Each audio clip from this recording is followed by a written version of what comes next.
আসসালামু আলাইকুম রহমতুল্লাহ। আজকে আমরা দেখব যে আমাদের নতুন সাইটটাতে কীভাবে আমরা উত্তরগুলোকে ভেরিফাই করতে পারি। সবচেয়ে প্রথম বিষয়টা হচ্ছে যে কেন আমরা এই সাইটটা করলাম। তো মূলত আসলে আমাদের আলহামদুলিল্লাহ IOM এর যেহেতু আমাদের আফ্রিকাতে ব্রাঞ্চ হয়েছে, সারা বিশ্বের বিভিন্ন লোকজন আমাদের সাথে পড়াশোনা করে। তো এক এক দেশের মানুষের মাযহাব আলাদা আলাদা। যেমন আমাদের আফ্রিকান যারা ভাই বোনরা আছে ওনাদের মাযহাব হচ্ছে শাফিঈ মাযহাব। অন্যদিকে আমাদের আরবে যারা আছেন ওনাদের হাম্বলি মাযহাব।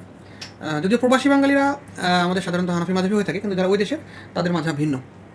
এরপরে আমাদের দেশেও আহলে হাদিসের ভাইরাও আছে। তো এমন একটা প্ল্যাটফর্ম আমাদের করার ইচ্ছা ছিল অনেকদিন ধরে, যেখানে আসলে সমস্ত মাযহাব থেকেই উত্তরগুলো পাওয়া যাবে। তো সেই প্রেক্ষাপটে আলহামদুলিল্লাহ এটা করা, এবং এটাতে মূলত এআই এর সাহায্য নেওয়া হয়েছে।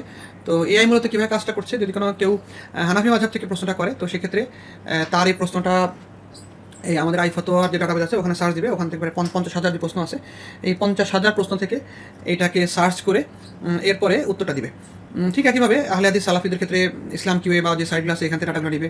অর্থাৎ যাদের এরকম মাযহাবভিত্তিক আছে সেগুলো সেখান থেকে দিবে। আমরা ওই আমাদের যে প্রশ্ন করার সিস্টেম ওইটা ভিডিওটা দেখলে ক্লিয়ার হয়ে যাবে ইনশাআল্লাহ। তো আমরা উত্তর দিব কীভাবে। প্রথমত আমাদের কাজ হচ্ছে আমাদেরকে উত্তর দেওয়ার জন্য মডারেটর হতে হবে। তো আপনারা যারা অলরেডি মুফতি সাহেবরা আমাদের আইফতাতে উত্তর দিচ্ছেন, আইফতাতে আগের মতো থাকবে, ওখানে প্রশ্ন আসবে, এখানেও আসবে। তো ওইটাতে আমরা আগের মতো উত্তর দিব। আর হচ্ছে যে এইটাতে উত্তর দেওয়ার জন্য আমাদের প্রথমে যেতে হবে লগ ইন। আচ্ছা, আরেকটু বলে রাখি যে এখানে সিস্টেমটা আসলে কীভাবে হবে। সিস্টেমটা হলো যে প্রথমে কেউ প্রশ্ন করলে সাথে সাথে উত্তরটা চলে আসবে, কিন্তু উত্তরটা পাবলিশ হবে না, ওয়েবসাইটে এখানে আসবে না। অর্থাৎ এটাকে ওয়েটিংয়ে রাখবে। তো একজন মুফতি সাহেব যখন এটাকে চেক করে ভেরিফাই করে পাবলিশ দিবেন, তারপরেই হচ্ছে কেবল প্রশ্নটা এই ওয়েবসাইটে পাবলিশ হবে এবং হচ্ছে যে তার মেইলে চলে যাবে। কারণ যেহেতু এআই যতই ইন্টেলিজেন্ট হোক, আসলে দিনই প্রশ্নগুলো আসলে এর উপর বেস করা যাবে না, যে কারণে আসলে আমাদের এই মুফতি সাহেবদের ভেরিফিকেশন রাখা হয়েছে। তাহলে আমরা প্রথমে যেটা করবো, আমরা প্রথমে জাস্ট লগ ইন ক্লিক করবো। লগ ইনে ক্লিক করার পর এখানে কোনো ইউজার নেম পাসওয়ার্ড লগ ইনের রাখাই হয়নি, সরাসরি কন্টিনিউ উইথ গুগল দিলে গুগল দিয়ে লগ ইন হবে। তো আমি জাস্ট যে কোনো একটা মেইল থেকে আমি জাস্ট লগ ইন করলাম। তো যেই মেইলটা দিয়ে লগ ইন করবো, আচ্ছা লগ ইন করার পর আমার একটা কাজ, একটা হচ্ছে আমি প্রোফাইলে গিয়ে প্রথম যে কাজ সেটা হচ্ছে যে আমার এইখানে নামটা মুফতি অমুক করে দিতে হবে। অর্থাৎ এইখানে যে প্রোফাইলের নেমটা থাকবে এটাই হচ্ছে আমাদের এই প্রশ্নের উত্তর এখানে আসবে। তাহলে আমরা এখান থেকে সরাসরি চলে যাবো অ্যাডমিনে গেলে আমাদের এই চলে যাবো কোশ্চেনে। আচ্ছা, কোশ্চেনে গেলে আমাদের এখানে এই যে এই কটা প্রশ্ন এখন যেমন উত্তর দেওয়া না, তো আমরা কীভাবে উত্তর দেবো, উত্তর দেওয়ার জন্য জাস্ট আমরা এডিট ক্লিক করবো। এখানে কয়েকটা অপশন আছে, একটা হচ্ছে এআই অ্যান্সার পাবলিশড। আমি যে পাবলিশডে ক্লিক করি, তো এই উত্তরগুলো অলরেডি পাবলিশ হয়ে গেছে। আর স্বাভাবিকভাবে নর্মাল থাকবে হচ্ছে এআই অ্যান্সার, অর্থাৎ এআই অ্যান্সার দিয়েছে কিন্তু আমাকে ভেরিফাই করতে হবে। তাহলে আমি প্রথমে একটা প্রশ্ন চলে যাই যে ইমামের সাথে মুক্তাদি সূরা ফাতিহা থাকবে, এগুলোকে আমাকে পাবলিশ করতে হবে। তো আমাদের এর আগে যেই সময় ভাগ করা আছে ওই সময় অনুযায়ী আমরা কাজগুলো করবো, তাহলে একজন একজনের সাথে কনফ্লিক্ট হবে না। এছাড়া এখানে একটা ফিল্টারিং করা আছে যে একজনের কাজ করলে তখন আরেকজনের সাথে অটোমেটিক হাইড হয়ে থাকবে। আচ্ছা, তো আমরা যে কোনো একটা এডিট করলাম, এটাকে আমি এডিট করি। এডিট করার পরে আমাদের এখানে কয়েকটা কাজ, একটা হচ্ছে যে এই ক্যাটাগরিটা আমাকে দেখতে হবে যে ক্যাটাগরি কি সে ঠিকমতো দিয়েছে কিনা। যেমন নামাজের বিষয়ে সালাহ অ্যান্ড প্রেয়ার, এটা আমাকে ঠিক করে দিতে হবে। এটা তো দেখবো যে আসলে সে কোন মাযহাবের। হানাফি মাযহাব ঠিক হলে তো আমরা জানি, আর বাকি 3 মাযহাবের ক্ষেত্রে মূলত হলো ওনারা সহিহ হাদিসগুলোকে ফলো করে, যে হাদিসগুলো আমরা দেখলে বুঝতে পারবো যে আসলে এগুলো আমাদের মাসালা জানা আছে ওনারা সবারই। তো এখানে এটা হচ্ছে কোশ্চেন, তো এখানে হচ্ছে মূল উত্তরটা এখানে, এটা আমরা ভালো করে ঘাটাঘাটি করবো যে আসলে ঠিক আছে কিনা। যদি ঠিক থাকে তাহলে আমাদের এখানে আরও একটা কাজ আছে, যেমন হচ্ছে যে এই আমরা এখানে যে অংশটা আছে এই অংশটাকে আমরা টোটালি একটা নোটপ্যাডে কাট করে নিয়ে নেবো, Ctrl+X। এটা আমরা কাট করে নিয়ে এলাম, যেহেতু এই অংশটা আমাদের এখানে প্রয়োজন আমরা একটা নোটপ্যাডে আমরা রাখবো, এটা একটা নোটপ্যাডে আমরা রাখবো। এরপর আমরা যেটা করতে পারি, নোটপ্যাডে কোথাও রেখে দিলাম, একটা করে করতে পারি, পুরোটা নিয়ে এলে ভালো। আচ্ছা, এরপরে এখানে দেখেন নেম অফ শাইখ, এটা তো আমাদের প্রোফাইল থেকে নেবে, আমাদের প্রোফাইলে যে নাম থাকবে সেই নাম থেকেই এইটা নিয়ে নেবে। আর যদি আমি এখানে আলাদা করতে চাই এখানে লিখে দিলে হবে। তো এরপরে আবার মেটা ডিসক্রিপশন, তাহলে আমি দেখি যে আমাদের এখানে মেটা ডিসক্রিপশন কোনটা, তাহলে এখানে মেটা ডিসক্রিপশন দেওয়া হচ্ছে এইটা। তাহলে আমরা এই মেটা ডিসক্রিপশনটাকে কপি করে এখানে দিয়ে দেবো।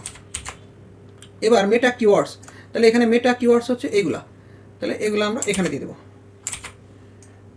আচ্ছা, এরপরে আছে এসইও সার্চ ফ্রেজ, তো এখানে এটা হচ্ছে আমার এখানে এই যে এই উপরেটা লাগবে না, শুধু যে নিচে লাইনটা দেওয়া লাগবে, এই আমি এখানে দিয়ে দেবো। দেওয়ার পরে জাস্ট আমার কাজ হবে যে এখানে সেভ দিয়ে দেওয়া। তাহলে আমার সেভ দিয়ে দিলে এটা অটোমেটিক পাবলিশ হয়ে যাবে এবং তার কাছে মেইল চলে যাবে। এই জন্য আমাদের সাবধানে দেখতে হবে যে উত্তরে কোনো ঝামেলা আছে কিনা। তাহলে আমি আবারও বলছি যে এখানে মূলত এখানে কয়েকটা কাজ, একটা হচ্ছে যে আমাকে এই সাবজেক্টটা দেখবো যে সাবজেক্টটা ঠিক মতো দিচ্ছে কিনা, আমি সাবজেক্ট ঠিক করে দেবো। 2 নম্বর হচ্ছে যে স্কুল অফ থট, তো সে হানাফি, এটা আমি দেখে আমাকে উত্তর দিতে হবে।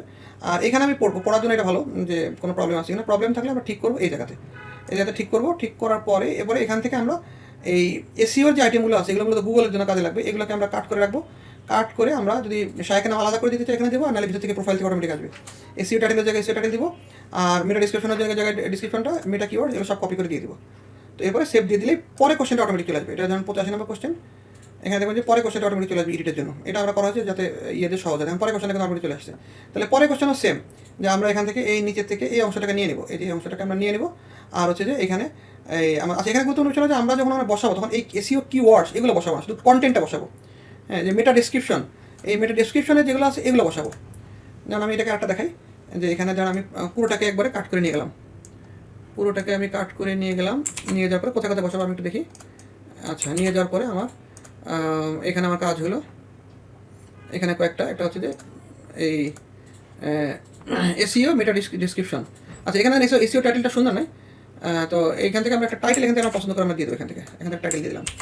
এবার মেটা ডিসক্রিপশন, যেমন এখানে লেখা আছে এটা হচ্ছে মেটা ডিসক্রিপশন, তাহলে এটা আমরা এই ডিসক্রিপশনে নেবো, উপরে লাইনটা নিব না। তাই এটা হচ্ছে আমার মেটা ডিসক্রিপশন। এবার হচ্ছে যে আমার এই মেটা কিওয়ার্ডস, তাহলে মেটা কিওয়ার্ডসের ক্ষেত্রে আমরা এইগুলো নিয়ে নেব। এই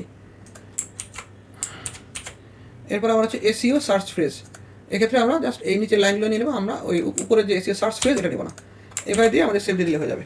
তো মোটামুটি এই কয়েকটা কাজ করলে হয়ে যাবে। জাযাকুমুল্লাহ খাইরান। আসসালামু আলাইকুম ওয়া রাহমাতুল্লাহি ওয়া বারাকাতুহু।